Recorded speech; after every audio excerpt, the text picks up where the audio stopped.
이제 보름가량 뒤면 304명이 목숨을 잃은 세월호 참사가 난 지 2년이 됩니다. 참사 원인을 규명하기 위한 두 번째 청문회가 지난 29일 마무리됐는데요. 이틀 동안 청문회장에서 취재했던 김진선 기자와 함께 뉴스포인트에서 주요 내용 살펴보겠습니다. 네, 김 기자. 네, 지난해 12월에 이어서 두 번째 청문회였는데요. 이번에는 어떤 쟁점들이 오갔습니까? 네, 이번 청문회는 지난 28일부터 이틀 동안 서울시청에서 열렸습니다. 아시다시피 국회가 청문회 장소로서의 사용을 거부했기 때문인데요. 이번 청문회에서는 참사의 직접 원인과 함께 제도적 문제 등 구조적이고 간접적인 원인을 규명하는 데 초점을 맞췄습니다. 사실 2년이 지난 지금 세월호 이야기에 피로감을 호소하시는 분들도 계시고 손원 등이 처벌됐는데 아직도 규명해야 할 사실이 남았냐고 말씀하시는 분들도 계실 텐데요. 대법원은 선원들을 재판하면서 사고 원인에 대해 과적과 고박 불량 등의 업무상 과실과 알 수 없는 다른 원인이 결합했기 때문이라고 판단한 바 있습니다. 아직 세월호가 왜 침몰했는지 정확한 이유가 확인되지 않았기 때문에 사고의 직접 간접적인 원인을 쫓아보자는 것이 이번 청문회의 주제였습니다. 네, 그렇다면 이번 청문회에서 이 침몰 원인에 대해서 새롭게 밝혀진 것도 있습니까? 네, 청문회를 진행한 특조위원들은 객관적인 데이터를 바탕으로 침몰의 원인을 검증하고자 했습니다. 이 정부가 발표했던 세월호 항적도나 사고 당시 세월호와 교신했던 진도나 제주 VTS의 녹취록 등인데요. 문제는 이런 기록들을 신뢰할 수 있는가의 문제였습니다.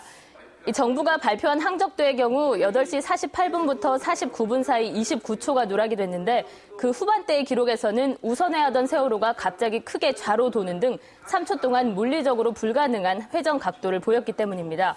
항적을 복원한 업체는 같은 경위도의 항적을 동일한 것으로 판단해서 삭제했다고 밝혔지만 이후 이상 항적에 대해서는 모르겠다고 대답을 했고요. 또 세월호와 VTS와의 교신 기록 역시 발언이 중복되거나 특정 내용이 누락되면서 편집과 조작 의혹이 제기됐습니다.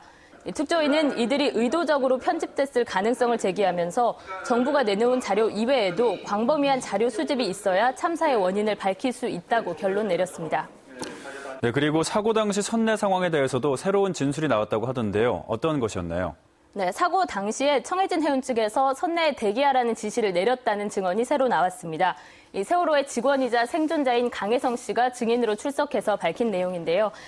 당일 오전 9시 26분에 사망한 양대홍 세월호 사부장이 무전을 통해서 선사 쪽에서 대기 지시가 왔다면서 승객들 구명조끼 입히고 기다리게 하라고 말했다는 겁니다.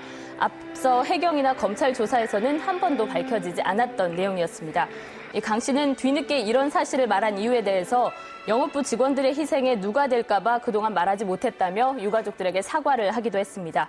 또 이준석 선장의 경우 자신은 승객 퇴선 지시를 내렸다고 또 말을 바꿔서 방청석에 분노를 사기도 했습니다.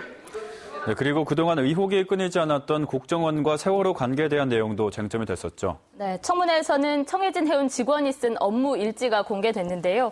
국정원 직원들이 세월호를 타고 제주 관광을 했거나 또 이후에도 잦은 만남이 있었다는 내용들이 확인이 됐습니다. 특히 사고 당시 국정원 직원과 2분가량 통화한 사실도 확인됐는데 직원은 통화 기록을 보고도 기억이 나지 않는다고 발뺌했습니다. 또한 국정원 관계자들을 수시로 접대한 기록들도 나왔는데 이에 대해서도 자주 마주치면서 서로 밥을 샀을 뿐이라고 말했습니다. 특조위는 세월호만 유일하게 해상 사고가 나면 국정원에 보고하도록 되어 있고 일본에서 들여올 때의 업무 연락망에도 국정원이 포함된 점을 들어서 도입 과정부터 운영에도 개입한 것으로 보고 있습니다. 네, 이렇게 여러 의혹들이 나오긴 했지만요. 이것들을 해소하려면 추가 조사가 필요할 것 같은데요. 이후에 특조위의 일정은 어떻습니까? 네, 이석태 위원장도 이 청문회 한두 번으로 모든 것을 밝히기는 어렵다는 점을 인정했습니다. 이 의혹들을 추가적으로 밝히기 위해서는 정부나 국회의 협조가 반드시 필요하다고 강조했는데요. 일단 특조위의 예산이 오는 6월까지만 배정이 돼 있어서 사실상 조사할 시간도 부족한 실정입니다. 세월호 인양이 끝나기도 전이고요. 진상규명의 핵심인 선체를 조사하고 의혹들을 확인하기 위해서는 특조위의 조사 기간이 확보돼야 하고 당초 여야가 합의했던 특검 도입도 시급한 상황입니다. 네, 세월호 참사를 둘러싼 의혹들이 철저히 규명되는지 계속 지켜봐야 하겠습니다. 수고하셨습니다.